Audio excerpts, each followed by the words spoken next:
Ryan, are the side dishes ready? Yes. All that's left is to add the sauce right before serving. Good. Yes, it tastes great. Well done. Thank you very much. My name is Ryan. I'm currently training at a French restaurant. I've never forgotten the atmosphere of the French restaurant we visited as a family when I was a child, which inspired me to pursue this career. As a child, the atmosphere of a formal French restaurant felt quite stiff. Yet, within its subtly thrilling atmosphere, I found warmth. The dishes, unlike hamburgers or fried chicken, had intricate decorations. Each dish presented a different flavor profile. It was like stepping into a world of paintings. I pretended to go to the bathroom and snooped around the restaurant. Everything was immaculately organized, and I was simply overwhelmed. Only the kitchen was bustling and chaotic. The party of 5 in the private room has arrived. The main dish is ready. Pull up 5 fish from the tank and prepare them. Even the most graceful swan paddles frantically under the water. These people were creating this wonderful place. Seeing this as a child thrilled me. And that's when I decided on my future dream. I wanted to become a chef so badly that I didn't go to college but instead started as an apprentice at a French restaurant. The first few years were filled with dishwashing. I wasn't even allowed to prep the ingredients. Honestly, there were times I almost gave up. But I kept at my training and eventually was trusted to handle the side dishes. The once stern-faced head chef, Walter, now praises my seasoning. I am definitely making improvement. That made me very happy and proud. I have a brother who is 3 years older. His name is Charles. We look somewhat alike, being brothers, but he chose a completely different path. He graduated from a prestigious university and now works at a well-known company. He's what you'd call an elite. Not only is he smart, but he's also popular and admired by his peers. Having such a brother was a great support. And I admired him. I used to follow him around, mimicking everything he did. He probably found me endearing. He took care of me without any complaints. But at some point, a distance grew between us. Why start working? Shouldn't you go to college? You're just running away because you don't want to study, aren't you? Because I want to become a chef. You can't train in cooking at a college, can you? Being a chef. Ryan, are you serious? How are you going to live your life without a college degree? Think about it seriously. I am thinking about it. After thinking it over, I've decided this is what I want to do. It seems Charles doesn't like the idea of me pursuing a career as a chef. Every time we meet, he persistently complains. What about your exam studies? I've told you, I'm not studying. I'm going to work. I've said it many times, but I'm going to be a chef. You're still talking in your sleep? Becoming a chef is impossible. Don't use it as an excuse to run away from exams. I'm serious about this. I wonder. You're just saying that to avoid facing reality. What do you mean you want to be a chef? Ugh. Being ridiculed for my dream was more than I could bear. Angered, I finally said what I had been thinking to him. What about you, bro? You got into a good university, but what are you going to do with that? Have you decided what you want for your future? He fell silent, as if I had hit him where it hurts. He always seemed to outdo me. There might have been a thrill in besting him this time. I had said too much. You're just jealous that I'm pursuing my dream. Mom and Dad always say, you are amazing, and you're just desperately trying to live up to that. Have you even figured out what you want to do or who you want to be? He frowned. I always spoke of becoming a chef, but he had never once talked about his own dreams. He probably knew I was right. He glared at me. His look was full of resentment and jealousy. And then he hit me with harsh words too. The reality isn't so sweet that you can just do what you want and survive. Someone who doesn't go to college can't make it in this world. Remember that. This is how our once close relationship became strained. One day, Charles brought his fiancée home to meet the family. The lady was elegant and beautiful. I had to admit, she was truly a match for Charles. My name is Sophie. She greeted us diligently. Charles had on a smug expression. Our parents seemed to like her too, making for a very successful meeting. She had met Charles through a friend's introduction. She also worked in administration at a well-known company. Though they worked nearby and started seeing each other often, they initially thought they had nothing in common. But she was very considerate and also a good cook. Charles fell hard for her, and that's how they ended up planning to marry. Are you nervous? Not at all. Please don't say weird things. Haha, relax and get comfortable. Oh, I'm fine, really. They made a painfully perfect couple. I watched the two of them interact with a dazed expression. Then, she spoke to me. You're Ryan, the younger brother, right? Ah, yes. I'm Ryan. I look forward to getting to know you. She smiled warmly. This person is going to be my sister-in-law. Thinking this made me smile. However, that good impression was shattered in an instant. Which university did you graduate from, Ryan? Our parents had just left the room. She asked this suddenly. Ah, I didn't go to college.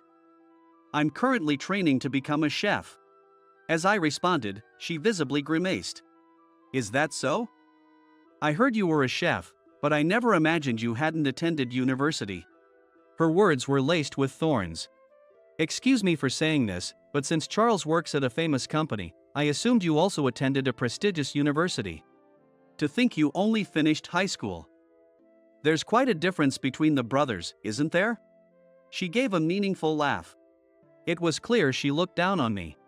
But I am pursuing my dream, and I have skills recognized by the head chef, at least. The shift from a good impression to this was too great. She might be a wolf in sheep's clothing, despite her demure appearance. I couldn't hide my irritation and retorted. Are you with Charles because he graduated from college and works at a famous company? What are you saying, Ryan? Before she could react, Charles scolded me. Ryan, do you see? This is the common perception. These days, people look down on those who only finish high school. If it bothers you so much, why don't you quit being a chef and go to college now? If I've offended you, I apologize. Like Charles said, I was just surprised. Because, well, just high school, you know. Sophie smiled slightly in apology. Her insincere expression was extremely unpleasant. Ryan, you're just doing what you want, so your life must be easy, right? Really? If only everyone could just live doing what they love, how wonderful that would be. The two of them looked at me and laughed mockingly. A few days after Charles introduced his fiancée. Is that Sophie? She came as a guest to the French restaurant where I was training. She was accompanied by an unfamiliar man. The man's appearance was not exactly respectable. He looked like the type who might throw a punch if you bumped into him on the street. Feeling I shouldn't be seen, I quickly hid and watched what was happening. So, when will it be? The deadline is next month, you know? You know what happens if it passes. The interest will just keep increasing. I understand. Well, with your looks, you could probably become popular at a nightclub. The man's sleazy laughter echoed. No way. I was stunned to learn her secret. From what I overheard, it seems she has debts. And they appear to be substantial. Does Charles know about this? As I wondered, a shocking statement reached my ears. Don't worry, I have a way to pay it back. My fiancé earns a lot and is a yes man. I plan to sweet-talk him into arranging the money. You're planning to exploit your fiancé? Poor guy. It's my prerogative how I gather the money, isn't it? Well, that's true. My apologies. My heart nearly burst. I had sensed something off about her, but this was beyond my worst suspicions. Without any hint of remorse, she openly discussed her plan to extract money from Charles with this man. So please, stay away from me. I have a wedding at the end of the month. Someone like you showing up could ruin everything. Indeed, that would be problematic. Thank you for your cooperation. Sophie coldly smiled and left the restaurant without placing an order. Scary woman. The man's involuntary comment made sense. Her true nature was indeed that of a scary woman. After much deliberation, I decided to inform Charles. Our relationship wasn't the best, and I had no obligation to help him, but I couldn't just stand by and let him be deceived. However, as expected, he was reluctant to believe me. You're just jealous, aren't you? Trying to mess up my marriage, huh? Why would I do something like that? What do I gain from lying about this? I've never seen her act the way you described. How can you expect me to believe this? That's what I've been trying to tell you, Charles. You're being used.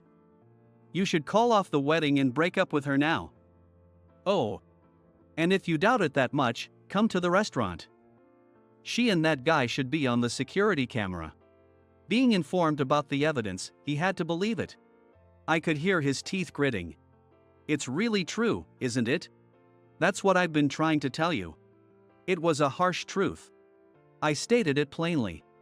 Sophie, that woman. She was deceiving me.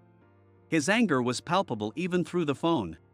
It felt like he might crush his phone from the sheer force of his fury. Cautiously, I asked him, "What are you going to do? Break up with her?" I hate to say it, but Sophie plans to bleed you dry. If you're going to break up, you need to handle it carefully. Ugh. I couldn't help but feel sympathy for his situation. However, I hoped he wouldn't resort to rough tactics. Behind her were some dangerous people. As I pondered this, Charles surprisingly asked me to keep it between us. Hey, Ryan. Can we keep this just between the two of us? Huh? You mean forgive her? I'm going to make her regret trying to use me. I need a little time to plan. All right. After ending the call, I sighed. She's not someone to be taken lightly. The image of her in the restaurant flashed through my mind. I didn't know what Charles was planning, but they continued to prepare for the wedding as if nothing was amiss. Meanwhile, I was constantly worried. Doesn't he believe me? Despite my suspicions, there were no signs of trouble between them. The wedding was now only a day away. Confused by Charles's unreadable intentions, I was startled when she suddenly spoke to me. What's going on? Did I startle you? No, just lost in thought. I laughed it off. However, she seemed indifferent to my discomfort and bluntly stated her business. I hope this won't upset you, but are you attending the wedding, Ryan? Huh. If you do attend, please make sure no one finds out you're just a high school graduate. Many people from Charles's company will be there, as well as my relatives and colleagues. So please, do be careful. We wouldn't want the wedding to be spoiled. Not content with just squeezing money out of Charles, she now aimed to crush my pride as well. My patience snapped. Then I'll just decline to attend the wedding. That should put you at ease, right? I delivered the sarcasm as sharply as I could. However, she simply clapped her hands and said cheerily, "That would be helpful, thank you." Watching her leave with a satisfied look on her face filled me with a helpless anger.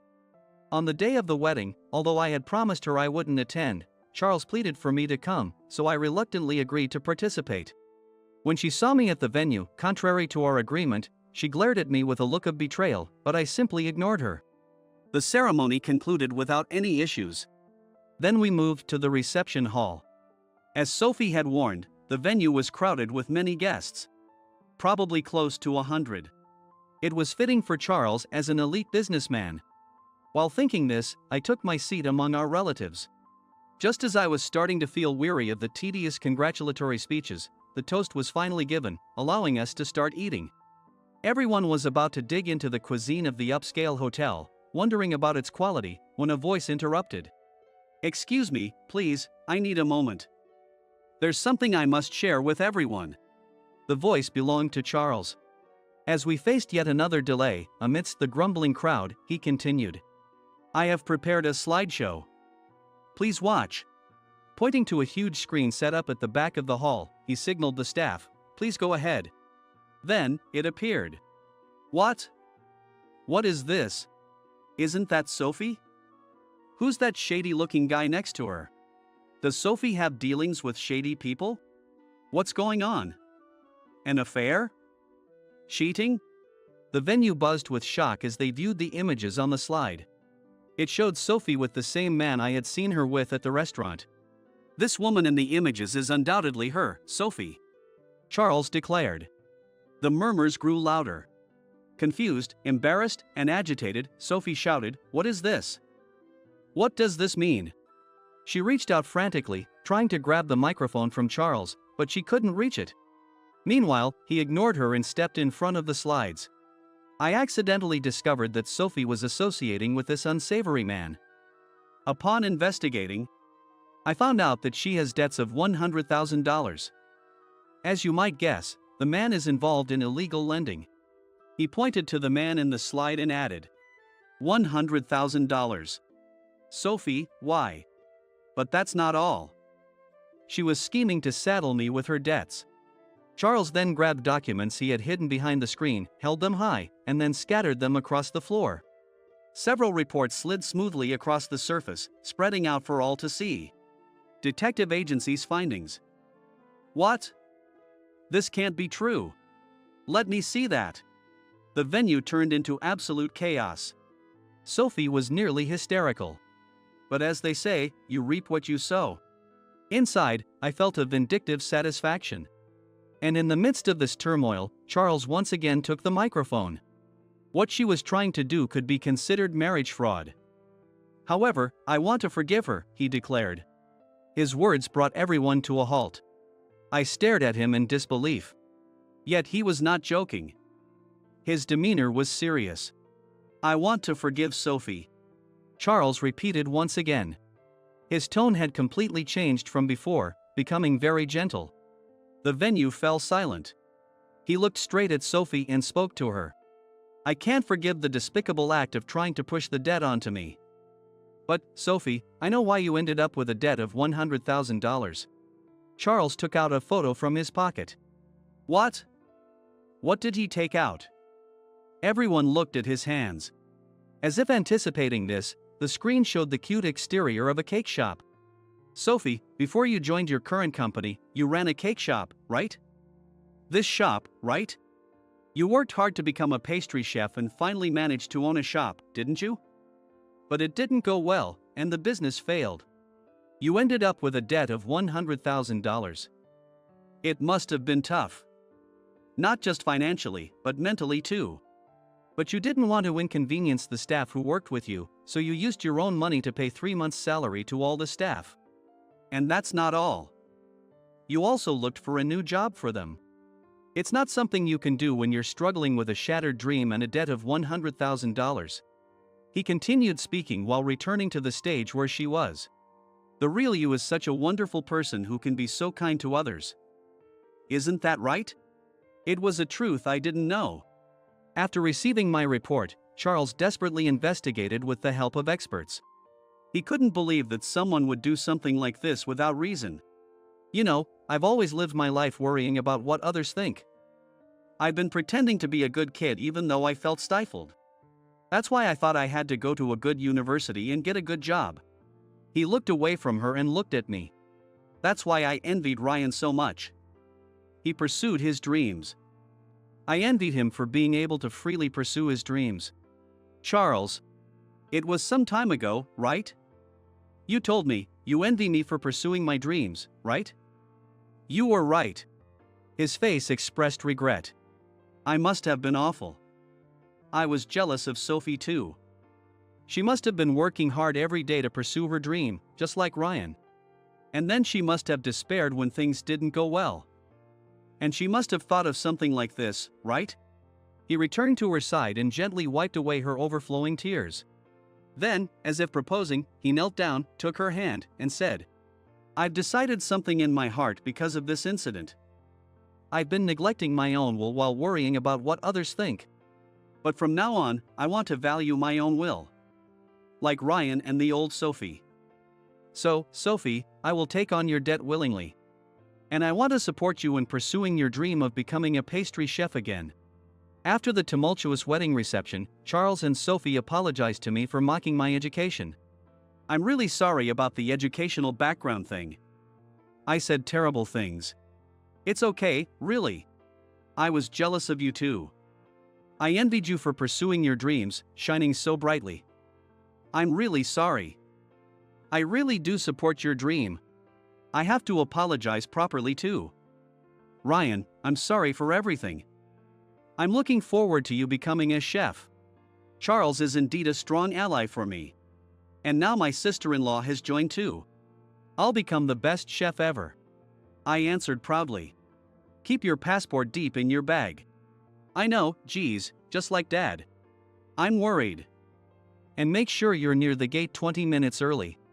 If you're so worried, why don't you come with Sophie? I have things to do here. While I'm honing my skills as a pastry chef, Charles will work hard in the US and prepare to open a new shop. Wow, are you showing off your good relationship? Hee. Charles paid off her debt in full. Moreover, he even managed to finance her study abroad in Paris to fulfill her dream of becoming a pastry chef. Oh, the security gate is open. Sophie, don't get on the wrong plane. Geez, Charles. I'm sorry. Conversations like this will be put on hold for a while. It feels lonely to think about it. I shouted to her as she passed through the security gate. Chef or pastry chef, it's a competition to see who succeeds first, Sophie. She showed her best smile and nodded vigorously.